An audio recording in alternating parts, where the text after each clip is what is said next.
So hey guys, welcome back to our channel and today our topic is electric circuit और उसका topic है Kirchhoff के नियम। ठीक है, तो किरचॉफ के दोनों नियम अपन पढ़ने वाले हैं और उनकी व्याख्या अपन देखने वाला है। ठीक है, तो शुरू करते हैं किरचॉफ फर्स्ट लॉ।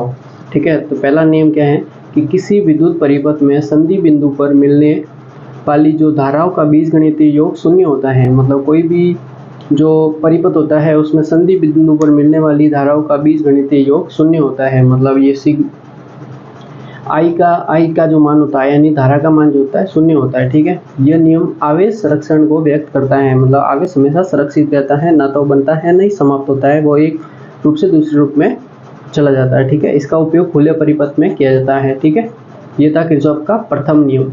इसके बाद आता है दूसरा नियम। इस नियम के अनुसार किसी बंद परिपथ में संबंधित सभी वोल्टता का बीजगणितीय योग शून्य होता है। मतलब वोल्टता का भी जो बीजगणितीय योग जो होता है वो शून्य होता है। ठीक है, ये दोनों नियम है किरचॉफ के। ठीक है, इसे लूप का नियम भी कहते हैं या विभव या वोल्टता का नियम भी कहते हैं। मतलब धारा और वोल्टता दोनों का बीजगणितीय योग शून्य होता है। ठीक है, वो पहला नियम जो था धाराओं का परिपथ के संधि बिंदु पर धाराओं का बीजगणितीय योग शून्य होता है। इसमें वोल्ट का जो बीजगणितीय योग वो शून्य होता है। ठीक है, नोट्स में अपने नोट्स में फिर वीट-स्टोक्स सेतु का भी सूत्र और फॉर्मूला है जो आप देख सकते हैं। ठीक है, ये जो इस प्रकार का वीट-स्टोक्स सेतु होता है। ठीक है, आप नोट्स में बना सकते हैं। और वीट-स्टोक्स सेतु का ये जो फॉर्मूला है P/Q = R/S।